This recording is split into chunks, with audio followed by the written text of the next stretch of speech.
सतनाम वाहिगुरु साहिब जियो। बिलावल महला पंजवा। सर्वनी सुनो हर हर हरे, ठाकुर जस गावो।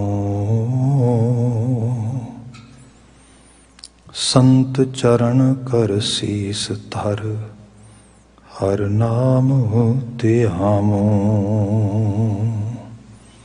सर्वनी सुनो हर हर हरे, ठाकुर जस गावो। संत चरण कर सीस धर, हर नाम ध्याओ। कर कृपा दयाल प्रभ, एह निध सिद्ध पावो।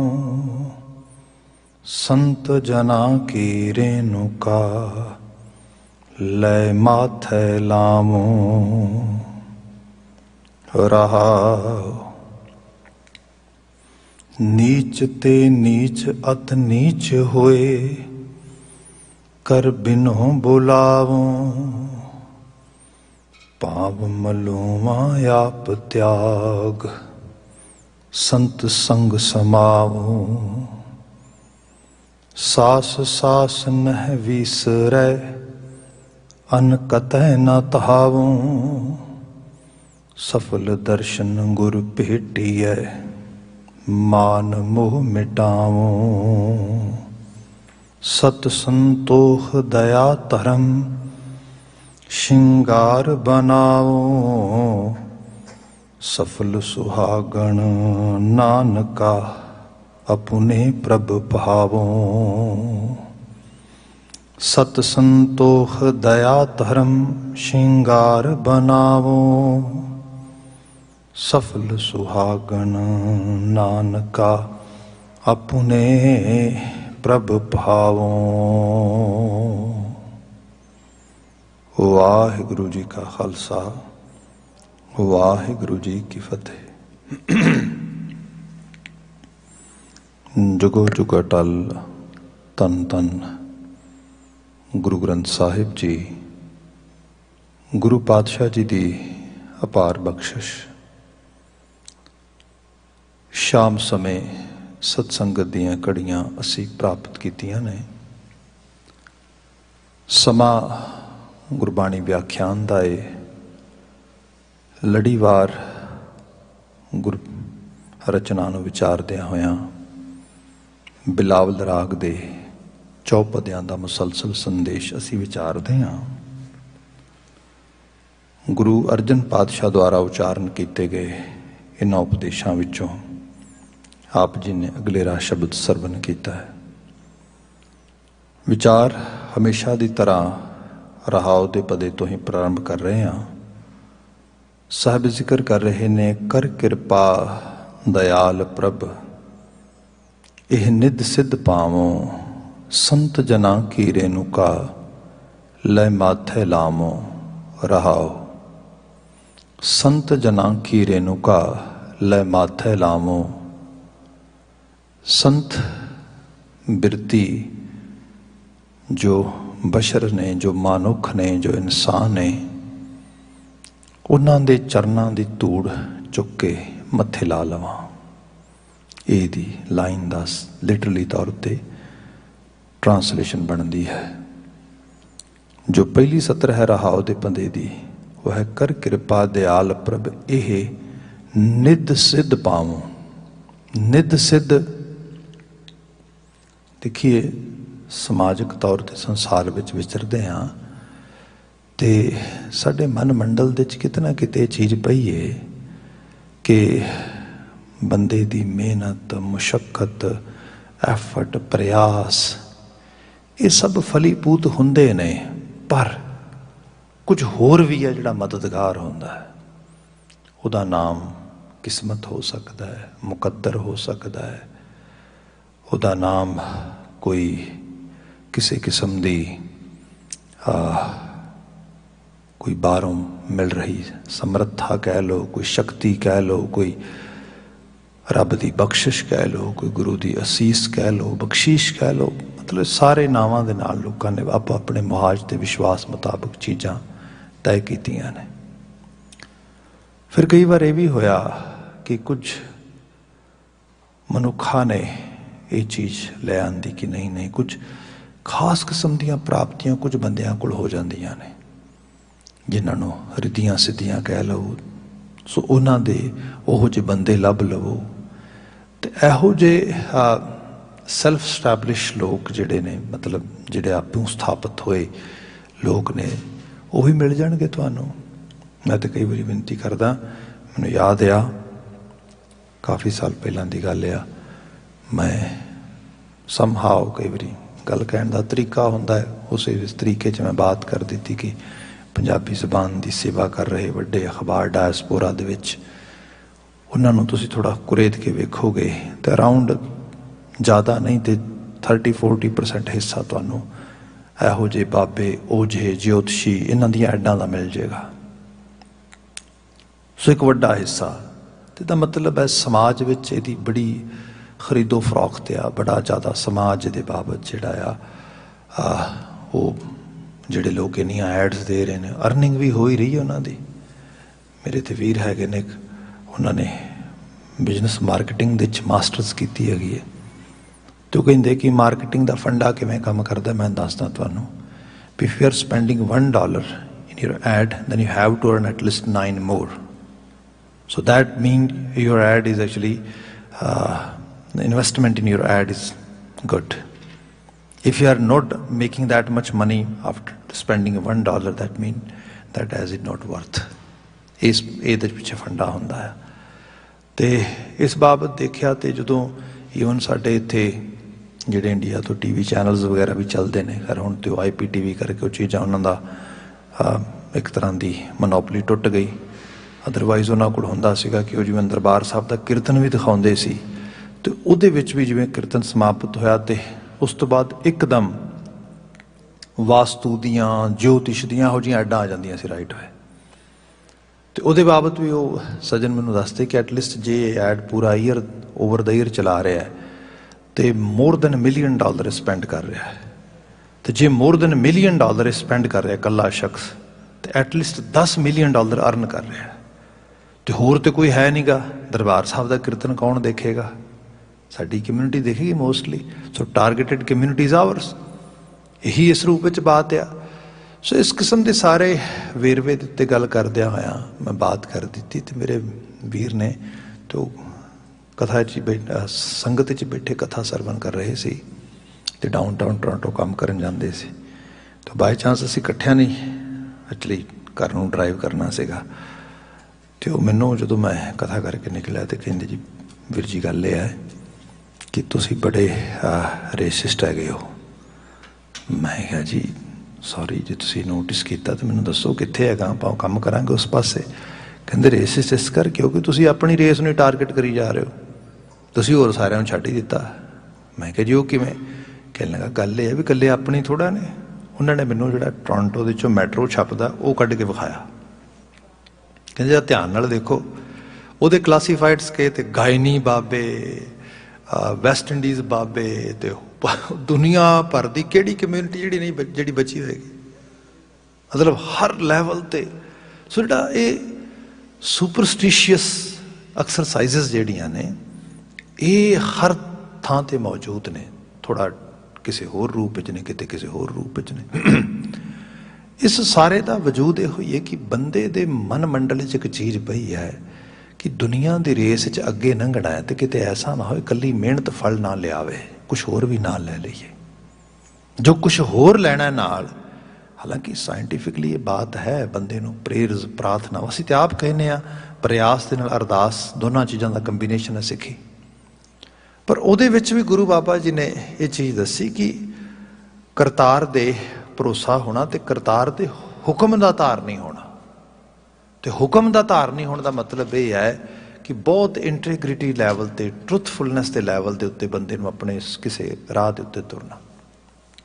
ਬਾਕੀ ਗੱਲ ਰਹੀ ਰਿੱਧ ਸਿੱਧ ਦਾ ਤੇ ਇਹ ਸਾਰੇ ਚੱਕਰ ਦੇ 'ਚ ਇਹਦੇ 'ਚ ਇਹ ਹੈ ਕਿ ਸਮਾਜ ਜੇ ਇਸ ਬੰਤਰ 'ਚ ਪੈ ਜਾਏ ਤੇ ਵਿਅਕਤੀ ਆਸਥਾ, ਵਿਅਕਤੀ ਪੂਜਾ ਤੇ ਵਿਅਕਤੀ ਦੁਆਰਾ ਮਨੁੱਖਾਂ ਨੂੰ ਆਪਣੇ ਮਗਰ ਲਾ ਕੇ ਤੇ ਗੁਲਾਮ ਬਣਾਉਣ ਵਾਲੇ ਤੱਕ ਲੈ ਕੇ ਜਾਣਾ, ਇਹ ਰਿਹਾ ਸਮਾਜਾਂ ਵਿੱਚ।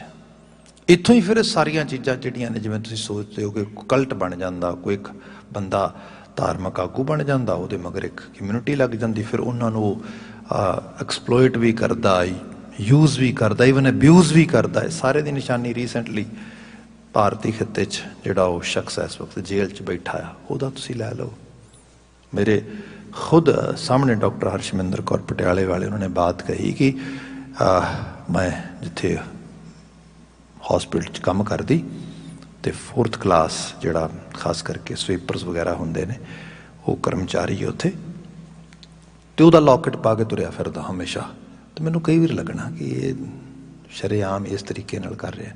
ਖੈਰ ਉਹਦਾ ਨਿਊਜ਼ ਆ ਗਈ, ਉਹ ਅਰੈਸਟ ਹੋ ਗਿਆ, ਜੇਲ੍ਹ ਹੋ ਗਈ, ਸਾਰਾ ਕੁਛ ਹੋ ਗਿਆ।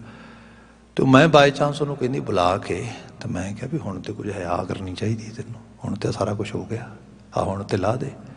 ਤੇ ਕਹਿੰਦੀ ਵੀ ਉਹਦਾ ਬ੍ਰੇਨ ਵਾਸ਼ ਹੀ ਹੋਇਆ ਹੋਏਗਾ। ਮੈਨੂੰ ਕਹਿੰਦੀ ਭਾਈ ਸਾਹਿਬ ਤੁਸੀਂ ਦੱਸੋ ਮੈਨੂੰ, ਆਖਰਕਾਰ ਮੈਂ ਵੀ ਇਹ ਮੈਡੀਕਲ ਪ੍ਰੋਫੈਸ਼ਨ 'ਚ ਹੁੰਦੀ, ਔਰ ਬੰਦੇ ਦੀ ਬਿਰਤੀ ਦੇਖੋ ਕੀ ਹੈ। ਉਹ ਕਹਿੰਦਾ ਹੈ ਜੀ ਗੱਲ ਇਹ ਹੈ ਕਿ ਇਹ ਤੇ ਜੋ ਕੁਛ ਹੋਇਆ ਖਾਸ ਕਰਕੇ ਉਹਨਾਂ ਬੱਚੀਆਂ ਦੇ ਨਾਲ, ਇਹ ਤੇ ਉਹਦੀ ਬਖਸ਼ਿਸ਼ ਸੀਗੀ। ਕਹਿੰਦੀ I wasn't able to stop myself. I was thinking to slap on him, on his face. ਮੈਂ ਕਿਹਾ ਵੀ ਖਬਰਦਾਰ ਮੇਰੀਆਂ ਨਜ਼ਰਾਂ ਤੋਂ ਦੂਰ ਹੋ ਜਾ, ਨਹੀਂ ਤੇ ਮੇਰਾ ਚਿੱਤ ਕਰਦਾ ਕਿ ਤੈਨੂੰ ਮੈਂ ਖਿੱਚ ਕੇ 2 ਥੱਪੜ ਲਾ ਦਿਆਂ। ਤੂੰ ਇਹ ਕੀ ਗੱਲ ਕਹਿ ਰਿਹਾ ਤੂੰ? ਖੈਰ ਕਹਿੰਦੀ ਮੇਰੇ ਤੋਂ ਦੂਰ ਹਟ ਗਿਆ, ਤੇ ਫਿਰ ਉਹ ਦੂਰ ਹਟਦਾ ਇੱਥੋਂ ਤੱਕ ਵੀ ਕਹਿ ਗਿਆ ਵੀ ਮੈਂ ਕਹਿੰਦਾ ਵੀ I wish it happened to my actually family. ਕਹਿੰਦੀ ਹੋਏ ਹੋਏ ਹੋਏ ਹੋਏ, ਮਤਲਬ ਹੋਰ ਤੁਸੀਂ ਗਰਕ ਜਾਣਾ ਕਿਹਨੂੰ ਕਹੋਗੇ? ਤੇ ਇਹ ਸਮਾਜਾਂ 'ਚ ਰਹੀਆਂ ਬਾਤਾਂ। ਬੰਦਾ ਜਦੋਂ ਅੰਧ ਵਿਸ਼ਵਾਸ ਦੇ ਇੱਕ ਅੰਨੇ ਖੂਹ 'ਚ ਡਿੱਗ ਜਾਏ, ਉਹਨੂੰ ਕੋਈ ਨਹੀਂ ਕੱਢ ਸਕਦਾ। ਸਭ ਨੇ ਕਿਹਾ ਮਨੋ ਜੇ ਅੰਧੇ ਕੂਪ, ਜਿਹੜੇ ਮਨ ਦੇ ਅੰਨੇ ਖੂਹ 'ਚ ਜਾ ਕੇ ਡਿੱਗ ਗਏ, ਕਹਿਆ ਬਿਰਧ ਨਾ ਜਾਣਨੀ, ਉਹਨਾਂ ਨੂੰ ਤੁਸੀਂ ਬਿਰਧ, ਚੰਗੀ ਤੋਂ ਚੰਗੀ ਬਜ਼ੁਰਗੀ ਦੀ, ਸਿਆਣਪ ਦੀ ਵਧੀਆ ਤੋਂ ਵਧੀਆ ਗੱਲ ਵੀ ਕਹੋ, ਉਹ ਕਿੱਥੇ ਜਾਂਦੀ ਕੰਨਾਂ ਦੇ ਅੰਦਰ? ਨਾ, ਕਹਿਆ ਬਿਰਧ ਨਾ ਜਾਣਨੀ, ਮਨ ਅੰਧੇ ਊਂਧਾ ਕਵਲ। ਜਿਵੇਂ ਕਹਿੰਦੇ ਵੀ ਅਕਲ ਦਾ ਭਾਂਡਾ ਪੁੱਠਾ ਪੈ ਗਿਆ, ਮਤਲਬ ਵਿਨਾਸ਼ ਕਾਲੇ ਵਿਪਰੀਤ ਬੁੱਧੀ, ਵੀ ਬੁੱਧੀ ਵਿਪਰੀਤ ਹੋ ਗਈ, ਤਬਾਹੀ ਬਰਬਾਦੀ ਵਾਲੇ ਪਾਸੇ। ਤੇ ਇਹ ਮੁਸਲਸਲ ਹੁੰਦਾ ਇਹੋ ਜਿਹਾ, ਇਸ ਰੂਪ ਵਿੱਚ ਲੋਕੀ ਜਿਹੜਾ ਹੈਗਾ। ਤੇ ਇਹ ਇੱਕ ਦੋ ਵੀ ਨਹੀਂ, ਕਈ ਵਾਰੀ ਸਮਾਜ ਹੀ ਜਿਹੜਾ ਹੈਗਾ ਉਲਝ ਜਾਂਦਾ ਇਸ ਤਰੀਕੇ ਦੇ ਨਾਲ। ਫਿਰ ਬਾਤ ਮੇਰੇ ਮੂੰਹ ਤੇ ਆਈ ਉਸ ਰੂਪ ਵਿੱਚ ਕਹਾਂ ਕਿ ਉੱਥੇ, ਤੇ ਇਹ ਇੱਕ ਸਾਡੇ ਤੋਂ ਉੱਥੇ ਖੈਰ ਪੂਰਾ ਦਾ ਪੂਰਾ ਮਜ਼ਮਾ ਹੀ ਚੱਲਦਾ ਇਸ ਕਿਸਮ ਦੇ ਨਾਲ। ਚਲੋ ਇੱਥੇ ਤਾਂ ਅਸੀਂ ਫਿਰ ਉਹ ਵੀਰ ਜੀ ਫਿਰ ਕਹਿਣਗੇ ਤੂੰ ਰੇਸਿਸਟ ਹੈ, ਤੂੰ ਆਪਣੀ ਗੱਲ ਹੀ ਕਰੀ ਜਾਂਦਾ, ਸਾਰਿਆਂ ਦੀ ਗੱਲ ਕਰ। ਪਰ ਸੱਚ ਹੈ ਵੀ ਆਪਣੇ ਉੱਥੇ ਤਾਂ ਅਜੀਬ ਤਰ੍ਹਾਂ ਦਾ ਤਮਾਸ਼ਾ। ਮੈਨੂੰ ਯਾਦ ਹੈ ਮੈਂ ਕੁਛ ਸਾਲ ਪਹਿਲਾਂ ਵਿਜ਼ਿਟ ਕਰਨ ਲਈ ਗਿਆ ਇੰਡੀਆ, ਤੇ ਸਵੇਰੇ ਸਵੇਰੇ ਮਤਲਬ ਦੇਖਿਆ ਮੈਂ TV ਲਾਇਆ, ਤੇ TV ਦੇ ਉੱਤੇ ਇੱਕ ਬੜਾ ਮੇਨ ਸਟਰੀਮ ਦਾ ਬੜਾ ਨੈਸ਼ਨਲ ਨਿਊਜ਼ ਚੈਨਲ, ਤੇ ਬੜਾ ਉਹ ਆਪਣੇ ਆਪ ਨੂੰ ਕਹਿੰਦਾ ਵੀ ਬੜੇ ਸਭ ਤੋਂ ਅੱਗੇ ਆ, ਸਾਰਿਆਂ ਤੋਂ ਤੇਜ਼ ਆ ਅਸੀਂ, ਇਸ ਤਰੀਕੇ ਦੇ ਨਾਲ। ਤੇ ਉਹਦੇ ਉੱਤੇ ਉਹ ਸ਼ਖਸ ਲੱਗਾ, ਤੇ ਇਹ ਸ਼ਖਸ ਕੀ ਹੈ ਜੀ, ਇਹ ਪ੍ਰਵਚਨ ਕਰ ਰਿਹਾ। ਪ੍ਰਵਚਨ ਕੀ ਕਰ ਰਿਹਾ ਕਿ ਇਹਦੇ ਕੋਲ 6th ਸੈਂਸ ਹੈ, ਕੋਈ 6ਵੀਂ ਇਹਦੇ ਕੋਲ ਜਿਹੜੀ ਹੈ ਸ਼ਕਤੀ ਹੈ, ਤੇ ਉਹ ਲੋਕਾਂ ਦੀਆਂ ਸਮੱਸਿਆਵਾਂ ਉੱਥੇ ਸੁਣ ਕੇ ਤੇ ਉੱਥੇ ਹੱਲ ਕਰ ਰਿਹਾ। ਉਹ ਤੇ ਅਜੀਬ ਤਮਾਸ਼ਾ ਦੇਖ ਰਿਹਾ ਮੈਂ ਵੀ ਉਹ, ਮਤਲਬ ਮੈਂ ਅੱਗੇ ਵੀ ਸ਼ਾਇਦ ਬਾਤ ਕੀਤੀ ਹੋਏ, ਤੇ ਉਹਨੂੰ ਪੁੱਛ ਰਿਹਾ ਵੀ ਅੱਛਾ ਤੂੰ, ਤੇਰੀ ਸਮੱਸਿਆ ਦਾ ਹੱਲ ਮੈਨੂੰ ਲੱਭ ਗਿਆ। ਉਹ ਕਹਿੰਦਾ ਕੀ ਹੈ? ਕਹਿੰਦਾ ਹੱਲ ਹੈ ਵੀ ਕ੍ਰਿਕਟ ਬਾਰੇ ਦੱਸ ਤੂੰ। ਉਹ ਕਹਿੰਦਾ ਜੀ ਮੈਂ ਤਾਂ ਨਹੀਂ ਕ੍ਰਿਕਟ ਦੇਖਦਾ ਬਿਲਕੁਲ ਵੀ। ਉਹ ਕਹਿੰਦਾ ਬਸ ਆਹੀ ਤੇ ਸਮੱਸਿਆ, ਤੂੰ ਵੇਖਿਆ ਕਰ। ਮਤਲਬ ਅਜੀਬ ਹਾਲਤ ਹੈ। ਉਹ ਬੰਦਾ ਕਹਿੰਦਾ ਵੀ ਕ੍ਰਿਕਟ ਬਾਰੇ ਦੱਸ ਤੂੰ, ਕਹਿੰਦਾ ਮੈਂ ਤਾਂ ਵੇਖਦਾ ਹੀ ਨਹੀਂ, ਕਹਿੰਦਾ ਬਸ ਆਹੀ ਸਮੱਸਿਆ ਤੇਰੀ, ਇੱਕ ਕੰਮ ਹੋਰ ਕਰਿਆ ਕਰ, ਕਿਉਂਕਿ ਤੂੰ ਡਿਪਰੈਸ਼ਨ 'ਚ ਇਸ ਕਰਕੇ ਆਇਆ ਵੀ ਜਦੋਂ ਕ੍ਰਿਕਟ ਦੇ ਵਿੱਚ ਚੌਕੇ ਤੇ ਛੱਕੇ ਮਾਰਨ ਤੇ ਤੂੰ ਕੁੱਦਿਆ ਕਰ, ਛਾਲਾਂ ਮਾਰਿਆ ਕਰ। ਮੇਰਾ ਹੱਸ ਹੱਸ ਕੇ ਢਿੱਡ 'ਚ ਪੀੜ ਪੈ ਗਈ। ਮੈਂ ਕਿਹਾ ਅਜੀਬ ਹਾਲਤ ਹੈ। ਇਹ ਇੱਥੇ ਵਿਕ ਰਿਹਾ, ਕਹਿੰਦੇ ਜੀ ਇਹ ਕੁਛ ਵੀ ਨਹੀਂ, ਜੇ ਤੁਸੀਂ ਅੱਗੇ ਦੇਖੋ ਕਿੰਨੇ ਰੰਗ ਲਾਉਂਦਾ ਹੈ। ਬੜੀਆਂ ਇਹੋ ਜਿਹੀਆਂ ਬਾਤਾਂ ਹੋਈਆਂ। ਖੈਰ ਬਾਅਦ 'ਚ ਹੋਰ ਗੱਲਬਾਤ ਹੋਈ ਤੇ ਪਤਾ ਲੱਗਾ ਵੀ ਤੁਸੀਂ ਇਹਦੀ ਗੱਲ ਛੱਡੋ, ਆਪਾਂ ਤੁਹਾਨੂੰ ਸ਼ਹਿਰ 'ਚ ਮਿਲਾਉਂਦੇ ਹਾਂ ਬੰਦੇ, ਜਿਹੜੇ ਬੰਦੇ ਇਹਦੇ ਕੋਲੋਂ ਇਹੋ ਜਿਹੇ ਬੀਜ ਮੰਤਰ ਲੱਭਦੇ ਤੇ ਇਹੋ ਜਿਹੀਆਂ ਚੀਜ਼ਾਂ ਫੋਨ ਕਰ ਕਰਕੇ ਦੇ ਬੰਦਿਆਂ ਕੋਲ ਤੇ ਪੈਸੇ ਦਿੰਦੇ, ਅਕਾਊਂਟ 'ਚ ਪੈਸੇ ਪਾ ਦਿੰਦੇ। ਇੱਕ ਸ਼ਖਸ ਮਿਲਾਇਆ, ਕਹਿੰਦੇ ਜੀ ਇਹਦੇ ਘਰਦਿਆਂ ਨੇ ਹੁਣ ਇਹਦੇ ਬੈਂਕ ਖਾਤੇ ਬੰਦ ਕਰਵਾਏ ਨੇ, ਸਾਰਾ ਕੁਝ ਕਰਵਾਇਆ, ਤੇ ਇਹ ਉਹਨਾਂ ਨੂੰ ਗਾਲਾਂ ਕੱਢਦਾ ਵੀ ਇਹ ਬੜੇ ਪਾਗਲ ਨੇ, ਬੜਾ ਨੁਕਸਾਨ ਹੋਣਾ ਇਹਨਾਂ ਦਾ, ਮੈਂ ਤੇ ਬੜਾ ਫਾਇਦਾ ਕਰਾ ਰਿਹਾ ਸੀ, 60,000 ਰੁਪਏ ਤੋਂ ਵੱਧ ਭੇਜ ਚੁੱਕਾ ਉਹਨੂੰ। ਅਜੀਬ ਹਾਲਤ ਹੈ। ਇਹ ਸਾਰਾ ਕੀ ਹੈ? ਇੱਕ ਬੰਦੇ ਨੂੰ ਸਾਈਕੋਲੋਜੀਕਲੀ ਪ੍ਰਿਪੇਅਰ ਕਰਦੇ ਹੋ ਵੀ ਕਿਸੇ ਸ਼ਖਸ ਕੋਲੋਂ ਕੋਈ ਐਕਸਟਰਾ ਚੀਜ਼, ਕੋਈ ਐਕਸਟਰਾ ਜਿਹੜੀ ਹੈ ਪਾਵਰ ਲੈ ਕੇ ਤੇ ਤੁਸੀਂ ਕੋਈ ਆਪਣਾ ਕੰਮ ਕਰਵਾ ਸਕਦੇ ਹੋ। ਰਿੱਧੀਆਂ ਸਿੱਧੀਆਂ ਇਸ ਰੂਪ ਵਿੱਚ ਬਿਆਨ ਕੀਤੀਆਂ ਗਈਆਂ। ਬਾਣੀ ਨੇ ਕਿਹਾ ਕਿ ਇਹੋ ਜਿਹੀਆਂ ਰਿੱਧੀਆਂ ਸਿੱਧੀਆਂ ਅਸਲ ਵਿੱਚ ਹੋਣ ਵੀ, ਮਿਲ ਵੀ ਜਾਣ, ਪ੍ਰਾਪਤ ਵੀ ਹੋਏ, ਪਰ ਜਿਹੜਾ ਇਨਸਾਨ ਰੱਬ ਤੇ ਰੱਬ ਦੇ ਆਸ਼ੇ 'ਚ ਆ ਗਿਆ ਨਾ, ਉਹਦੇ ਵਾਸਤੇ ਇਹ ਰਾਹ ਹੀ ਨਹੀਂ ਹੈਗਾ। ਇਹਨੂੰ ਕਿਹਾ ਰਿੱਧ ਸਿੱਧ ਅਵਰਾ ਸਾਧ। ਇਹ ਭਾਈ ਸਾਡੇ ਵਾਸਤੇ ਇਹ ਸਾਡੀ ਬੇਸਵਾਦੀ ਚੀਜ਼ ਆ, ਅਸੀਂ ਇਹਨੂੰ ਚੱਖਣਾ ਹੀ ਨਹੀਂ, ਇਹਨੂੰ ਮੂੰਹ 'ਚ ਨਹੀਂ ਪਾਉਣਾ ਨਾ। ਈਵਨ ਜੇ ਆਪਾਂ ਗੁਰੂ ਨਾਨਕ ਸਾਹਿਬ ਦਾ ਸ਼ਬਦ ਪੜ੍ਹਦੇ ਹਾਂ, ਬਿਲਕੁਲ ਤੁਸੀਂ ਸ਼ੁਰੂਆਤੀ ਸ਼ਬਦ ਜੇ ਸ਼੍ਰੀ ਰਾਗ ਸ਼ੁਰੂ ਹੁੰਦਾ, ਮੋਤੀ ਤਮੰਦਰ ਉਸਰੇ ਰਤਨੀ ਤਾਂ ਹੋਏ ਜੜਾਓ, ਕਸਤੂਰ ਕੁੰਗੂ ਅਗਰ ਚੰਦਨ ਲੀਪ ਆਵੇ ਚਾਓ। ਤੇ ਉਹਦੇ 'ਚ ਮਹਾਰਾਜ ਕਹਿੰਦੇ ਵੀ ਹਰ ਬਿਨ ਜੀਓ ਜਲ ਬਲ ਜਾਓ, ਮੈਂ ਆਪਣਾ ਗੁਰਪੂਛ ਦੇਖਿਆ ਅਵਰ ਨਾਹੀ ਥਾਓ। ਵੀ ਮੈਂ ਆਪਣੇ ਗੁਰੂ ਤੋਂ ਇਹ ਸਮਝ ਲੈ ਲਈਏ ਵੀ ਹਰੀ ਤੋਂ ਬਿਨਾਂ ਜੀੜਾ ਸੜ ਬਲ ਜਾਏਗਾ। ਤੇ ਇਹ ਸ਼ਬਦ ਤੁਸੀਂ ਕਈ ਵਾਰ ਦੁਹਰਾਓ ਵਿੱਚ ਵੇਖੋਗੇ ਇਸ ਤਰੀਕੇ ਦੇ ਨਾਲ ਮਹਾਰਾਜ ਬਿਆਨ ਕਰਦੇ, ਜਿਉ ਤਪਤ ਹੈ ਬਾਰੰਬਾਰ, ਤਪੈ ਬਹੁਤ ਬੇਕਾਰ, ਜੈਤਨ ਬਾਣੀ ਵਿਸਰ ਜਾਏ। ਤੂੰ ਗੁਰੂ ਦਾ ਉਪਦੇਸ਼ ਵਸਾਰ, ਤੂੰ ਸੱਚ ਦਾ ਜਿਹੜਾ ਪੱਲਾ ਛੱਡ ਦੇ, ਤੂੰ ਸੜੇਗਾ, ਤੂੰ ਬੇਬਲ ਹੋਏਗਾ। ਉਹਦੇ 'ਚ ਮਹਾਰਾਜ ਨੇ ਉਸੇ ਪਹਿਲੇ ਸ਼ਬਦ 'ਚ ਬਾਤ ਕੀ, ਥੋੜਾ ਅੱਗੇ ਜਾ ਕੇ ਮਹਾਰਾਜ ਕਹਿੰਦੇ ਸਿੱਧ ਹੋਵਾਂ ਸਿੱਧ ਲਾਈ ਰਿੱਧ ਆਖਾਂ ਆਓ, ਗੁਪਤ ਪ੍ਰਗਟ ਹੋਏ ਬੈਸਾਂ ਲੋਕ ਰਾਖਾਂ ਭਾਓ, ਮਤ ਦੇਖ ਭੂਲਾ ਵਿਸਰੈ ਤੇਰਾ ਚਿਤ ਨਾ ਆਵੈ ਨਾ। ਕਿਹਾ ਸਿੱਧ ਹੋਵਾਂ ਸਿੱਧ ਲਾਈ ਰਿੱਧ ਆਖਾਂ ਆਓ, ਰਿੱਧੀਆਂ ਸਿੱਧੀਆਂ ਸਾਰੀਆਂ ਆ ਜਾਣ ਮੇਰੇ ਕੋਲ। ਇਹ 'ਚ 18 ਸਿੱਧੀਆਂ ਦੀ ਗੱਲ ਕੀਤੀ ਜਾਂਦੀ ਮੌਲਿਕ ਰੂਪ ਦੇ, ਕਿਸੇ ਦੇ ਮਨ ਦੀ ਗੱਲ ਬੁੱਝ ਲੈਣੀ, ਕਿਸੇ ਦਾ ਮੱਥਾ ਪੜ ਲੈਣਾ, ਕਿਸੇ ਨੂੰ ਕੋਈ ਬੋਲ ਦੇਣਾ, ਸੱਚ ਹੋ ਜਾਣਾ, ਇਸ ਕਿਸਮ ਦੇ ਨਾਲ। ਸਾਹਿਬ ਕਹਿੰਦੇ ਸਾਰੀਆਂ ਆਵਾਜ਼ ਦੇਵਾਂ ਤੇ ਆ ਜਾਣ, ਤੇ ਕਹਾਂ ਤੁਰ ਜਾਓ ਤੇ ਤੁਰ ਜਾਣ, ਭਾਵ ਇਸੋ ਜਿਹੀ ਸ਼ਕਤੀ ਦਾ ਮਾਲਕ ਹੋ ਜਾਵਾਂ। ਸਿੱਧ ਹੋਵਾਂ ਸਿੱਧ ਲਾਈ ਰਿੱਧ ਆਖਾਂ ਆਓ, ਗੁਪਤ ਪ੍ਰਗਟ ਹੋਏ ਬੈਸਾਂ, ਅਯਾਰ ਬਣ ਜਾਵਾਂ। ਮੀਨ ਫਰਿਸ਼ਤੇ ਦਾ ਇੱਕ ਰੂਪ ਲਿਟਰੇਚਰ 'ਚ ਬਿਆਨ ਕੀਤਾ ਜਾਂਦਾ। ਹਾਲਾਂਕਿ ਇਹ ਸਭ ਚੀਜ਼ਾਂ ਜਿਹੜੀਆਂ ਨੇ ਇਹ ਇੱਕ ਤਰ੍ਹਾਂ ਦੇ ਨਾਲ ਮਿੱਥੀਆਂ ਹੋਈਆਂ ਨੇ। ਜਿਵੇਂ ਅਸੀਂ ਅੱਜ ਕੱਲ੍ਹ ਜਿਹੜਾ ਹੈ ਫੈਂਟਸੀ ਵਰਲਡ ਦੇਖਦੇ ਨਾ ਫਿਲਮਾਂ ਦੇ ਵਿੱਚ, ਇਹ ਕੋਈ ਵੱਖਰੀ ਚੀਜ਼ ਨਹੀਂ ਹੈ ਇਹ, ਬਲਕਿ ਇਹਦੇ ਨਾਲ ਬੰਦਾ ਜੇ ਦੇਖਿਆ ਜਾਏ ਤੇ ਲਿਟਰੇਸੀ ਦੀ ਸਾਈਡ ਤੋਂ ਥੋੜ੍ਹਾ ਲੋਅਰ ਲੈਵਲ 'ਤੇ ਆ ਗਿਆ। ਮੇਰਾ ਇੱਕ ਬੜਾ ਪਿਆਰਾ ਸਟੂਡੈਂਟ ਆ, ਫਿਲਾਸਫੀ ਤੇ ਫਿਜ਼ਿਕਸ ਦਾ ਵਿਦਿਆਰਥੀ ਇਕੱਠਿਆਂ ਦਾ, ਮਤਲਬ ਐਸਾ ਕੰਬੀਨੇਸ਼ਨ ਕਰਕੇ ਪੜ੍ਹਾਈ ਕੀਤੀ ਉਹਨੇ, ਤੇ ਇਹੀ ਪੜ੍ਹਾ ਰਿਹਾ ਅੱਗੇ UK। ਤੇ ਉਹਦੇ ਨਾਲ ਮੈਂ ਇੱਕ ਵਾਰ ਬਾਤ ਕਰ ਰਿਹਾ, ਮੈਂ ਕਿਹਾ ਵੀ ਬੇਟਾ what is the difference between a movie and a book. ਉਹ ਕਹਿੰਦਾ ਵੀ that's a good question, now I have to give you complete tutorial on it because that is my expertise. ਮੈਂ ਕਿਹਾ ਵੀ ਤਾਂ ਹੀ ਤੈਨੂੰ ਪੁੱਛਿਆ। ਉਹ ਕਹਿੰਦਾ ਕਿ ਗੱਲ ਇਹ ਹੈ, ਜਦੋਂ ਆਪਾਂ ਬੁੱਕ ਪੜ੍ਹਦੇ ਹਾਂ ਆਪਣੀ ਇਮੈਜੀਨੇਸ਼ਨ ਜਿਹੜੀ ਹੈ ਇਹ ਹਾਇਰ ਲੈਵਲ 'ਤੇ ਚਲੀ ਜਾਂਦੀ ਹੈ। ਇੱਕ ਚੀਜ਼ ਹੋਰ ਚੇਤੇ ਰੱਖਿਆ ਜੇ, ਜਿੱਥੇ ਬੰਦੇ ਦੀ ਇਮੈਜੀਨੇਸ਼ਨ ਨੂੰ ਥੋੜ੍ਹੇ ਜਿਹੇ ਪਰ ਮਿਲ ਜਾਣ, ਮਤਲਬ ਇਮੈਜੀਨੇਸ਼ਨ ਦਾ ਮਤਲਬ ਹੁੰਦਾ ਹਵਾ 'ਚ ਉੱਡਣਾ, ਤੇ ਜੇ ਉਹਨੂੰ ਖੰਭ ਮਿਲ ਜਾਣ, ਥੋੜ੍ਹੀ ਸਟਰੈਂਥ ਮਿਲ ਜੇ, ਬੰਦੇ ਦਾ ਵਿਜ਼ਨ ਬੜਾ ਵਾਸਟ ਤੇ ਬੜਾ ਹਾਇਰ ਲੈਵਲ 'ਤੇ ਚਲਾ ਜਾਂਦਾ ਹੈ, ਉਹ ਲਿਫਟ ਕਰ ਜਾਂਦਾ ਹੈ। ਜਿੱਥੇ ਇਹ ਚੀਜ਼ ਨਾ ਮਿਲੇ ਉੱਥੇ ਉਹਦਾ ਵਿਜ਼ਨ ਛੋਟਾ ਹੋ ਜਾਂਦਾ ਹੈ।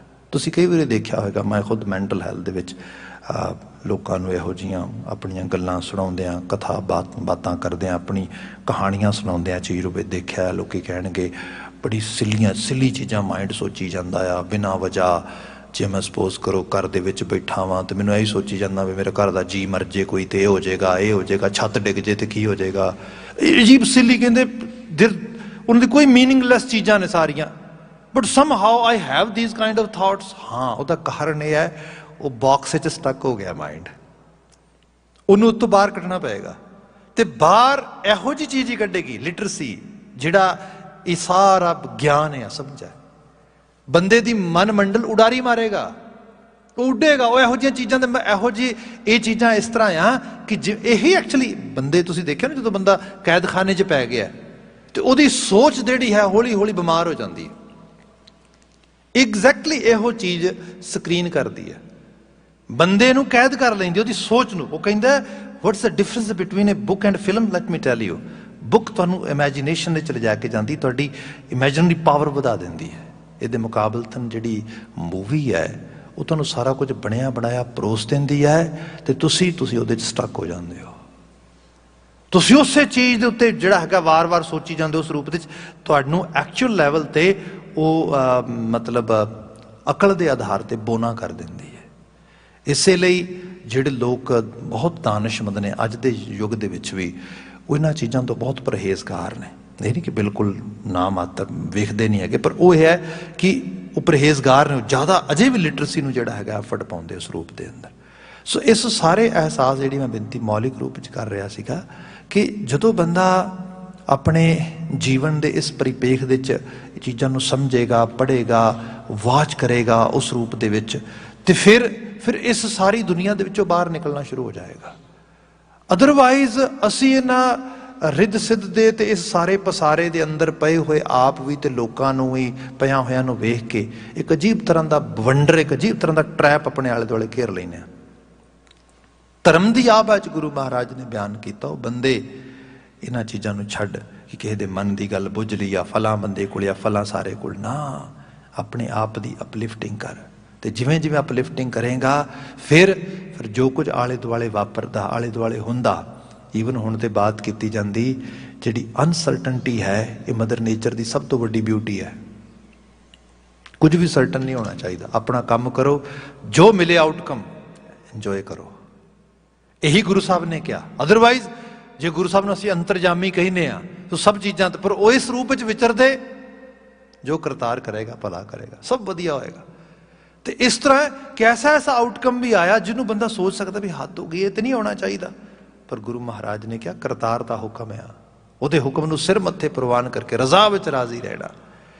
ਇਹੋ ਜਿਹੇ ਇਨਸਾਨਾਂ ਦੀ ਸੰਗਤ ਮਿਲੇ, ਇਹੋ ਜਿਹੀਆਂ ਰੂਹਾਂ ਦਾ ਮਿਲਾਪ ਹੋਏ, ਇਹੋ ਜਿਹਾ ਆਲਾ ਦੁਆਲਾ ਹੋਏ ਜਿਹਦੇ 'ਚੋਂ ਇਹ ਸੋਚ ਸਾਡੇ ਅੰਦਰ ਪਨਪ ਸਕੇ, ਇਹਦੀ ਗੁਰੂ ਸਾਹਿਬ ਅਰਦਾਸ ਕਰ ਰਹੇ ਨੇ, ਮੰਗ ਕਰ ਰਹੇ ਨੇ। ਬਚਨ ਇਹ ਹੈ, ਕਰ ਕਿਰਪਾ ਦਿਆਲ ਪ੍ਰਭ ਇਹ ਨਿੱਧ ਸਿੱਧ ਪਾਵੋ, ਇਹ ਨਿੱਧ ਸਿੱਧ ਪਾਵਾਂ, ਇਹ ਜੀਵਨ ਦਾ ਖਜ਼ਾਨਾ, ਇਹ ਜੀਵਨ ਦੀ ਸਿੱਧੀ ਮੈਨੂੰ ਪ੍ਰਾਪਤ ਹੋ ਸਕੇ। ਤੇ ਫਿਰ ਕਿਆ ਸੰਤ ਜਨਾਂ ਕੀ ਰੇਣੁਕਾ ਲੈ ਮਾਥੇ ਲਾਵੋਂ। ਤੇ ਇਹ ਜਿਹੜੇ ਸੰਤ ਜਨ ਮੈਨੂੰ ਸਿਖਾ ਸਕਦੇ ਨੇ, ਜਿਹੜੇ ਮੇਰੇ ਟੀਚਰ ਬਣ ਸਕਦੇ, ਜਿਹੜੇ ਮੇਰੇ ਮੈਂਟਰ ਬਣ ਸਕਦੇ, ਉਹਨਾਂ ਦੇ ਚਰਨਾਂ ਦੀ ਮੈਂ ਖਾਕ ਆਪਣੇ ਮੱਥੇ ਤੇ ਲਾਵਾਂ, ਹਾਈਐਸਟ ਰਿਸਪੈਕਟ ਉਹਨਾਂ ਨੂੰ ਪੇ ਕਰਾਂ। ਮੌਲਿਕ ਗੱਲ ਇੱਥੇ ਮੁੱਕਦੀ ਆ ਕਿ ਬੰਦੇ ਨੂੰ ਜੀਵਨ ਯਾਪਨ ਦੇ ਵਿੱਚ ਇੱਕ ਇਹੋ ਜਿਹਾ ਆਲਾ ਦੁਆਲਾ ਮਿਲ ਜਾਏ, ਸੰਗਤ ਮਿਲ ਜਾਏ। ਈਵਨ ਹੁਣ ਤੇ ਸਾਡੇ ਮੈਂਟਲ ਹੈਲਥ ਦੇ ਜਾਂ ਸਾਈਕੋਲੋਜੀਕਲ ਜਿਹੜਾ ਅਸੈਸ ਕੀਤਾ ਜਾਂਦਾ ਕਿਸੇ ਨੂੰ, ਤੇ ਉਹਦੇ 'ਚ ਮੌਲਿਕ ਇਹ ਦੇਖਿਆ ਜਾਂਦਾ ਕਿ ਅੱਛਾ ਤੇਰੀ ਸੰਗਤ ਕੈਸੀ ਹੈ, ਫਰੈਂਡਸ ਕਿਹੋ ਜਿਹੇ ਨੇ ਤੇਰੇ, ਆਲਾ ਦੁਆਲਾ ਕਿਵੇਂ ਦਾ, ਤੇਰੇ ਜੀਵਨ ਦੇ ਪ੍ਰਭਾਵ ਕੌਣ ਪਾ ਰਿਹਾ, ਕਿਹੋ ਜਿਹੇ ਆਲਾ ਦੁਆਲਾ ਤੈਨੂੰ ਪਰੋਸਿਆ ਜਾ ਰਿਹਾ। ਜਿਹੜੀ ਬੇਨਤੀ ਕਰ ਰਿਹਾ ਸੀਗਾ ਕਿ ਜੇ ਗੁਰ ਉਪਦੇਸ਼ ਸ਼ਬਦ ਸਿੱਖਿਆ ਉਹ ਚੀਜ਼ ਚੰਗੇਰੀ ਮਿਲ ਰਹੀ ਹੈ, ਆਲੇ ਦੁਆਲੇ ਤੋਂ ਪ੍ਰੇਰਨਾ ਮਿਲ ਰਹੀ ਹੈ, ਬਾਤ ਹੋਏਗੀ। ਮੈਨੂੰ ਯਾਦ ਹੈ ਸਾਡਾ ਆਪਣੇ ਹੀ ਇੱਕ ਫਰੈਂਡ ਸਰਕਲ 'ਚ ਬੱਚਾ ਸੀਗਾ, ਸਾਰੀ ਫੈਮਿਲੀ ਬੜੀ ਐਜੂਕੇਟਡ, ਬਾਪ ਪ੍ਰੋਫੈਸਰ ਉਹਦਾ, ਮਾਂ ਉਹਦੀ ਖੁਦ ਟੀਚਰ, ਤੇ ਉਹ ਜਨਾਬ ਨਹੀਂ ਸਕੂਲ ਛੱਡਦਾ, ਸਾਡੇ ਨਾਲ ਹੀ ਖੇਡਦਾ ਹੁੰਦਾ ਕਈ ਵਾਰੀ। ਤੇ ਅਸੀਂ ਬਾਈ ਚਾਂਸ ਉਹਨੂੰ ਪੁੱਛਿਆ ਵੀ ਕਿਆ ਪਾਗਲਪਨ ਹੈ ਤੇਰਾ, ਅਸੀਂ ਟਿਊਸ਼ਨਸ ਲੱਭਦੇ ਹਾਂ ਵੀ ਕੋਈ ਟਿਊਸ਼ਨ ਪੜ੍ਹਾ ਦੇ ਸਾਨੂੰ ਕਿਤੇ ਕਿਸੇ ਰੂਪ ਦੇ 'ਚ, ਸਾਡੇ ਤੇ ਘਰ 'ਚ ਕੋਈ ਪੜ੍ਹਾਉਣ ਵਾਲਾ ਬੰਦਾ ਹੀ ਨਹੀਂ ਹੈਗਾ, ਤੇ ਤੇਰੇ ਕੋਲ ਤੇ ਹੈਲਪ ਮੌਜੂਦ ਸੀ, ਤੂੰ ਉਸ ਪੜ੍ਹਾਈ ਕਿਉਂ ਛੱਡਤੀ। ਤੇ ਖੈਰ ਉਨੀ ਦੇਰ ਤੱਕ ਉਹਨੂੰ ਸਮਝ ਆ ਗਈ ਕੁਛ, ਉਹ ਕਹਿੰਦਾ ਵੀ I have done actually really dumb decision or dumb sort of act, but why, reason ਕੀ ਸੀਗਾ। ਕਹਿੰਦਾ ਰੀਜ਼ਨ ਇਹ ਬਣਿਆ ਕਿ ਮੈਨੂੰ ਨਾ ਮੇਰੇ ਕਿਸੇ ਫਰੈਂਡ ਸਰਕਲ ਦੇ 'ਚ ਇੱਕ ਦੋ ਫਰੈਂਡਸ ਨੇ ਐਵੇਂ ਪ੍ਰੇਰਿਆ, ਉਹ ਕਹਿੰਦੇ ਪੜ੍ਹ ਲਿਖ ਕੇ ਨਾ ਜੋਬਸ ਨਹੀਂ ਮਿਲਦੀਆਂ। ਜਦੋਂ ਤੇਰੇ ਡੈਡ ਨੂੰ ਜੋਬ ਮਿਲੀ ਹੈ, ਮੋਮ ਨੂੰ ਮਿਲੀ, ਉਦੋਂ ਤੇ ਜੋਬਸ ਅਵੇਲੇਬਲ ਸੀਗੀਆਂ। ਨਾਓ ਡੇਜ਼ ਬੜੇ ਲੋਕ ਪੜ੍ਹੇ ਲਿਖੇ ਤੁਰੇ ਫਿਰਦੇ ਨੇ ਤੇ ਕੋਈ ਜੋਬ ਨਹੀਂ ਮਿਲਦੀ। ਤੂੰ ਨਾ ਇੱਕ ਕੰਮ ਕਰ, ਕੋਈ ਤੂੰ ਜਿਹੜਾ ਕੋਈ ਬਿਜ਼ਨਸ ਵਗੈਰਾ ਕਰਨ ਲੱਗ ਜਾ, ਇਹਦੇ 'ਚ ਬਹੁਤ ਇਨਕਮ ਹੈ, ਫਲਾਣੇ ਦੀ ਐਗਜ਼ਾਮਪਲ ਲੈ ਲੈ, ਫਲਾਣੇ ਦੀ ਐਗਜ਼ਾਮਪਲ ਲੈ ਲੈ। ਇਹੋ ਜਿਹੀ ਕਰ ਆ ਕੇ ਤਾਂ ਦਿਮਾਗ ਖਰਾਬ ਕਰਦਾ। ਉਹ ਕਹਿੰਦੇ ਮੈਂ ਤਾਂ ਬਿਜ਼ਨਸ ਕਰਾਂਗਾ। ਉਹ ਭਲੇ ਬੰਦੇ ਬਿਜ਼ਨਸ ਕਰ ਲਈ, ਪਰ ਐਜੂਕੇਸ਼ਨ ਤੋਂ ਬਿਨਾਂ ਬਿਜ਼ਨਸ ਕਿਵੇਂ ਹੋਏਗਾ। ਇਹ ਚੀਜ਼ ਉਹ ਕੰਬੀਨੇਸ਼ਨ ਨਹੀਂ, ਪਰ ਹੈ ਕੀ ਹੈ, ਸੰਗਤ ਦਾ ਅਸਰ, ਐਸਾ ਅਸਰ। ਤੇ ਬੜੀ ਛੋਟੀ ਉਮਰ ਦੇ ਵਿੱਚ ਮਾਨਸਿਕਤਾ ਇਸ ਕਿਸਮ ਦੇ ਨਾਲ ਜਿਹੜੀ ਹੈ ਉਹ ਗਲਤ ਡਾਇਰੈਕਸ਼ਨ ਵਾਲੇ ਪਾਸੇ ਤੁਰ ਪਈ। ਤੇ ਇਹ ਪ੍ਰਭਾਵ ਆ। ਇਸੇ ਚੀਜ਼ ਨੂੰ ਆਪਾਂ ਜੇ ਅਧਿਆਤਮੀ ਤਲ ਤੇ ਲੈ ਆਈਏ, ਜੀਵਨ ਵਿੱਚ ਵਕਾਰ, ਨਸ਼ੇ, ਸੱਚਾਈ ਇਹ ਹੈ ਨਸ਼ਿਆਂ ਦੇ ਵਿੱਚੋਂ ਸਟੱਡੀ ਦੇ ਦੱਸਦੀਆਂ ਨੇ 99% ਕੋਈ ਖੁਸ਼ੀ ਤੇ ਕੋਈ ਸੁੱਖ ਨਹੀਂ। ਪਰ ਲੋਕ ਕਿਉਂ ਪੀ ਰਹੇ ਨੇ, ਕਿਉਂ ਖਾ ਰਹੇ ਨੇ?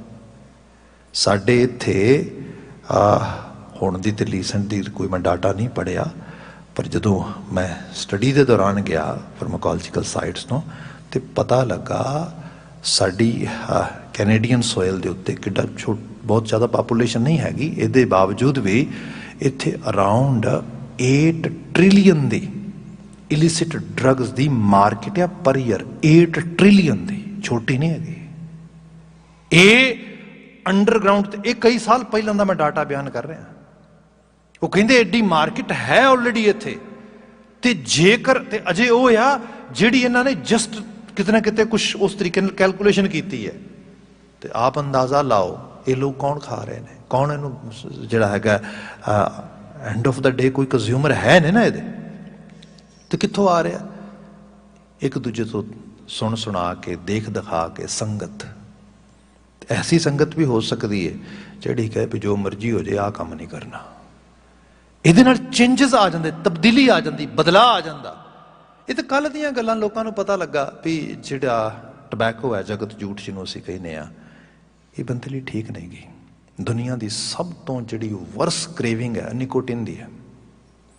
ਇਹ ਤੇ ਦੁਸ਼ਮਣ ਨੂੰ ਵੀ ਨਾ ਕੋਈ ਦੇਵੇ, ਇਸ ਕਿਸਮ ਦੀ ਚੀਜ਼ ਹੈ।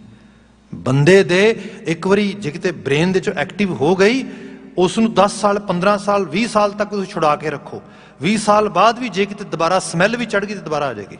ਏਡੀ ਖਤਰਨਾਕ ਚੀਜ਼ ਹੈ। ਤੇ ਇਸ ਰੂਪ ਦੇ ਵਿੱਚ ਗੁਰੂ ਸਾਹਿਬ ਦੇ ਉਪਦੇਸ਼ਾਂ ਨੂੰ ਸੁਣਿਆ। ਪੰਜਾਬ ਦੀ ਜਿਹੜੀ ਫਜ਼ਾ, ਪੰਜਾਬ ਦੀ ਜਿਹੜੀ ਸੋਇਲ ਆ, ਉਹ ਟਬੈਕੋ ਹਾਰਵੈਸਟਿੰਗ ਵਾਸਤੇ ਬੈਸਟ ਹੈ, ਬੈਸਟ। ਤੇ ਇਨਕਮ ਵੀ ਬਹੁਤ ਸੀ, ਕਿਉਂਕਿ ਅਰਬਾਂ ਨੂੰ ਬਹੁਤ ਇੱਥੋਂ ਸਮਾਨ ਜਾਂਦਾ ਸੀਗਾ ਸਾਰਾ ਉਸ ਰੂਪ ਦੇ ਵਿੱਚ। ਜਿਵੇਂ ਜਿਵੇਂ ਗੁਰਮਤ ਦਾ ਸਕੂਲ ਇੱਥੇ ਚੱਲਿਆ, ਜਦੋਂ ਇਹ ਕਿਹਾ ਗਿਆ ਵੀ ਜਿਹੜਾ ਧੂਆਂ ਨੋਸ਼ੀ ਏ, ਇਸ ਤੋਂ ਧਰਤੀ ਤੇ ਮਾੜਾ ਕੰਮ ਕੋਈ ਨਹੀਂਗਾ, ਕੰਪਲੀਟਲੀ ਐਲੀਮੀਨੇਟ ਹੋ ਗਿਆ। ਆਪ ਅਹਿਸਾਸ ਕਰੋ, ਕੰਪਲੀਟਲੀ ਲੋਕਾਂ ਨੇ ਖੇਤੀ ਕਰਨੀ, ਬਿਨਾਂ ਸ਼ੱਕ ਉਹ ਤੋਂ ਪ੍ਰੋਫਿਟ ਵੀ ਸੀਗਾ ਕਿ ਨਹੀਂ ਕਰਨੀ, ਛੱਡਤੀ ਬਿਲਕੁਲ। ਇਹ ਹੈ, ਇਸ ਤਰ੍ਹਾਂ ਨਹੀਂ ਕੋਈ ਕਹਿੰਦਾ ਵੀ ਪੰਜਾਬ ਹਿੰਦੂ ਨਾ ਮੁਸਲਮਾਨ, ਪੰਜਾਬ ਜਿਉਂਦਾ ਗੁਰਾਂ ਦੇ ਨਾਂ ਤੇ। ਪੂਰਾ ਕਲਚਰ ਬਦਲਿਆ ਗਿਆ ਇੱਥੇ। ਇਹ ਚੀਜ਼ ਹੀ ਹੋ ਗਈ ਵੀ ਇਹ ਚੀਜ਼ ਛੱਡ ਦਿੱਤੀ ਬਿਲਕੁਲ। ਸੋ ਇਹ ਰੂਪ ਸੰਗਤ ਦਾ ਅਸਰ ਆ, ਪ੍ਰਭਾਵ ਆ, ਸ਼ਬਦਾਂ ਦਾ, ਵਿਚਾਰਾਂ ਦਾ, ਖਿਆਲਾਂ ਦਾ। ਇਸ ਤੋਂ ਵੱਡੀ ਰਿੱਧੀ ਸਿੱਧੀ ਕੀ ਹੋਏਗੀ ਕਿ ਬੰਦੇ ਨੂੰ ਇੱਕ ਵਾਰ ਨਹੀਂ, ਜਨਰੇਸ਼ਨਸ ਦੀਆਂ ਜਨਰੇਸ਼ਨਸ ਬਦਲ ਜਾਣ, ਸੋਚਾਂ ਬਦਲ ਜਾਣ, ਮੁਹਾਜ ਬਦਲ ਜੇ ਅੱਗੇ ਤੋਂ ਅੱਗੇ। ਇਹਦੀ ਬਾਤ ਮਹਾਰਾਜ ਬਿਆਨ ਕਰਦੇ। ਮੈਂ ਇਹੋ ਜਿਹੀ ਸੰਗਤ ਦੀ ਜਿਹੜੀ ਹੈ ਖਾਸ਼ ਰੱਖਦਾ, ਤੇ ਜੋ ਇਹੋ ਜਿਹੀ ਸੰਗਤ ਪ੍ਰੋਵਾਈਡ ਕਰਨ, ਮੈਂ ਉਹਨਾਂ ਦੀ ਚਰਨ ਧੂੜੀ ਮੱਥੇ ਤੇ ਲਾਵਾਂ। ਰਹਾ ਉਹਦਾ ਬੰਦ ਹੈ, ਸ਼ੁਰੂਆਤੀ ਪਤਾ ਹੈ, ਸਰਵਣੀ ਸੁਣੋ ਹਰ ਹਰ ਹਰੇ ਠਾਕੁਰ ਜਸ ਗਾਵੋ। ਠਾਕੁਰ ਦਾ ਜਸ ਸਰਵਣਾ ਨਾਲ ਸੁਣਾ, ਨਾਲ ਦੇ ਨਾਲ ਜੀਭਾਂ ਨਾਲ ਗਾਵਾਂ। ਇਹ ਹੈ, ਦੇਖੋ ਮੈਡੀਟੇਸ਼ਨ ਕਹਿ ਲਓ, ਅੱਜ ਦੇ ਜ਼ਮਾਨੇ 'ਚ ਭਜਨ ਬੰਦਗੀ ਦਾ ਕੋਈ ਵੱਖਰਾ ਤਰੀਕੇ ਦਾ ਕੋਈ ਸੂਤਰ ਕਹਿ ਲਓ, ਪਰ ਮਨੁੱਖੀ ਮਨ ਨੂੰ ਕਿਤੇ ਨਾ ਕਿਤੇ ਲਾਉਣ ਵਾਸਤੇ, ਪ੍ਰੇਰਨਾ ਦੇਣ ਵਾਸਤੇ ਕੁਝ ਨਾ ਕੁਝ ਐਕਟੀਵਿਟੀ ਤੇ ਕਰਨੀ ਪਏਗੀ ਸਾਨੂੰ। ਸੰਗਤ ਜਿਵੇਂ ਆਹ ਸੰਗਤ ਆ ਸਾਡੀ, ਇਹ ਜ਼ਮਾਤੀ ਐਕਸਰਸਾਈਜ਼ ਹੈ ਜਿਹੜੀ ਕਰ ਰਹੇ ਹਾਂ ਅਸੀਂ, ਸਾਡੀ ਜ਼ਾਤੀ ਐਕਸਰਸਾਈਜ਼ ਵੀ ਹੈ। ਤੁਸੀਂ ਰਹਿਤਨਾਮੇ ਪੜ੍ਹੋਗੇ, ਰਹਿਤਨਾਮੇ ਤੁਹਾਨੂੰ ਸਪਸ਼ਟ ਨਜ਼ਰ ਪਏਗਾ, ਸਿੱਖ ਦਾ ਕੁਝ ਜ਼ਾਤੀ ਜੀਵਨ ਹੈ, ਕੁਝ ਜ਼ਮਾਤੀ ਕਮਿਊਨਿਟੀ ਲਾਈਫ ਆ। ਜ਼ਾਤੀ ਜੀਵਨ ਦੇ ਵਿੱਚ ਬਾਣੀ ਹੈ, ਜ਼ਮਾਤੀ ਜੀਵਨ ਵਿੱਚ ਵੀ ਬਾਣੀ ਹੈ। ਜ਼ਾਤੀ ਜੀਵਨ ਦੇ ਵਿੱਚ ਕਿਹਾ ਗਿਆ ਸਵੇਰੇ ਉੱਠ ਕੇ ਪ੍ਰਭਾਤ ਸਮੇਂ ਬਾਣੀ ਪੜ੍ਹਨੀ ਹੈ। ਮਤਲਬ ਇਹ ਜਿਹੜੀ ਚੀਜ਼ ਹੈ, ਸ਼ਾਮ ਹੋਈ ਫਿਰ ਬਾਣੀ ਪੜ੍ਹਨੀ ਹੈ। ਇਹ ਪ੍ਰਭੂ ਦਾ ਜਸ ਆ। ਤੇ ਜੇ ਆਪਾਂ ਉਸ ਜਸ ਨੂੰ ਗਾਣ ਲੱਗ ਜਾਈਏ ਤੇ ਹੌਲੀ ਹੌਲੀ ਕਿਤੇ ਥੋੜ੍ਹਾ ਬਹੁਤਾ ਵੀ ਸੁਰਤ 'ਚ ਪਾਉਣ ਲੱਗ ਜਾਈਏ, ਜੀਵਨ ਵਿੱਚੋਂ ਵਕਾਰਾਂ ਦੀ ਤਾਬ ਆਪੇ ਘਟ ਜਾਂਦੀ ਹੈ। ਇਹੀ ਬਾਣੀ ਦਾ ਪ੍ਰਤਾਪ ਹੈ। ਤੁਸੀਂ ਲੌਂਗ ਰਨ ਦੇ ਵਿੱਚ ਜ਼ਿੰਦਗੀ ਦੇ 'ਚ ਖਾਮੀਆਂ ਕਮੀਆਂ ਲੈ ਕੇ ਤੁਰ ਨਹੀਂ ਪਾਓਗੇ। ਤੁਹਾਡੀ ਸੁਰਤ ਕਹੇਗੀ ਨਾ ਨਾ ਨਾ, ਇਹ ਐਕਚੁਅਲੀ ਮੈਂ ਨਹੀਂ ਵਜਨ ਚੱਕਣਾ, I can note carry it any more, leave it. ਇੱਥੋਂ ਹੀ ਬੰਦਾ ਤਾਂ ਬਦਲਦਾ ਹੈ। ਬਚਨ ਕਿਹਾ, ਸਰਵਣੀ ਸੁਣੋ ਹਰ ਹਰ ਹਰੇ ਠਾਕੁਰ ਜਸ ਗਾਵੋ, ਸੰਤ ਚਰਨ ਕਰ ਸੀਸ ਧਰ ਹਰ ਨਾਮ ਤੇ ਆਵੋ। ਫਿਰ ਸੰਤ ਚਰਨ ਕਰ ਸੀਸ ਧਰ, ਹਰ ਮਨੁੱਖ ਹੀ ਸੰਤ ਹੈ ਇੱਕ ਲੈਵਲ ਤੇ ਦੇਖਿਆ ਜਾਏ ਤੇ। ਹਰ ਇੱਕ ਬੰਦੇ 'ਚ ਕੋਈ ਨਾ ਕੋਈ ਗੁਣ ਹੈ, ਕੋਈ ਨਾ ਕੋਈ ਵਡਿਆਈ ਹੈ। ਤੁਸੀਂ ਜੱਜ ਕਰਕੇ ਕਿਸੇ ਨੂੰ ਸੰਸਾਰ ਦੇ ਵਿੱਚ ਮਿਲੋ ਵਰਤੋਗੇ, ਜੱਜ ਕਰਕੇ ਕਿਸੇ ਨੂੰ ਸੰਸਾਰ ਦੇ ਵਿੱਚ ਰਿਸ਼ਤੇ ਨਾਤੇ ਬਣਾਉਣੇ ਸ਼ੁਰੂ ਕਰੋਗੇ, ਤੁਸੀਂ ਸੰਸਾਰ ਵਿੱਚ ਜੀ ਨਹੀਂ ਸਕੋਗੇ। ਜਿਵੇਂ ਆਪਾਂ ਲੰਗਰਾਂ ਦੀ ਸੇਵਾ ਦੇਖਦੇ ਹਾਂ, ਮਨੁੱਖਤਾ ਦੀ ਸੇਵਾ ਦੇਖਦੇ ਹਾਂ, ਹਰ ਲੈਵਲ 'ਤੇ ਤੁਸੀਂ ਦੇਖੋ, ਤੁਹਾਨੂੰ ਪਤਾ ਲੱਗੇਗਾ। ਹਾਲਾਂਕਿ ਅਜੇ ਹੋਰ ਬਹੁਤ ਕੰਮ ਕਰਨ ਵਾਲਾ, ਬੜੀ ਅਵੇਅਰਨੈਸ ਕ੍ਰੀਏਟ ਕਰਨ ਦੀ ਲੋੜ ਹੈ ਬਦਲਦੇ ਵਕਤ ਦੇ ਨਾਲ। ਪਰ ਆਪਾਂ ਕੈਨੇਡੀਅਨ ਸੋਇਲ 'ਤੇ ਹੀ ਜੇ ਕੈਨੇਡੀਅਨ ਬਲੱਡ ਸਰਵਿਸਿਜ਼ 'ਤੇ ਜਾਈਏ ਤੇ ਅੰਡਰ ਸਿੱਖ ਨੇਸ਼ਨ ਚਲੇ ਜਾਓ, ਐਜ਼ ਏ ਮਤਲਬ ਕਲੈਕਟਿਵ ਐਫਰਟ ਦੇ ਨਾਲ ਸਭ ਤੋਂ ਵੱਧ ਜਿਹੜਾ ਬਲੱਡ ਡੋਨੇਸ਼ਨ ਹੋਇਆ ਉਹ ਸਾਡੇ ਤੁਹਾਡੇ ਹਿੱਸੇ ਹੈ, ਸਭ ਤੋਂ ਵੱਧ। ਇਹ ਛੋਟੀ ਗੱਲ ਨਹੀਂ ਹੈ। ਆਪਨੇ ਜੇ ਕਿਤੇ ਇਸ ਸਾਲ ਦਾ 2021 ਦਾ ਕੈਲੰਡਰ ਦੇਖਿਆ ਹੋਏ ਕੈਨੇਡੀਅਨ ਬਲੱਡ ਸਰਵਿਸਿਜ਼ ਦਾ, ਤੇ ਜਿਹੜਾ ਜਨਵਰੀ ਦਾ ਪਹਿਲਾ ਮਹੀਨਾ ਆ, ਉਹਨੇ ਤੁਹਾਡੀ ਦਸਤਾਰ ਵਾਲੇ ਇੱਕ ਯੰਗ ਬੱਚੇ ਦੀ ਤਸਵੀਰ ਲਾ ਕੇ ਬਣਾਇਆ ਪਹਿਲਾਂ ਹੀ, ਕਿਉਂਕਿ ਐਕਚੁਅਲੀ ਉਹਨਾਂ ਨੂੰ ਵੀ ਪਤਾ ਹੈ ਕਿ ਇਸ ਰੂਪ ਦੇ ਵਿੱਚ ਬਾਤ ਹੋ ਰਹੀ ਹੈ।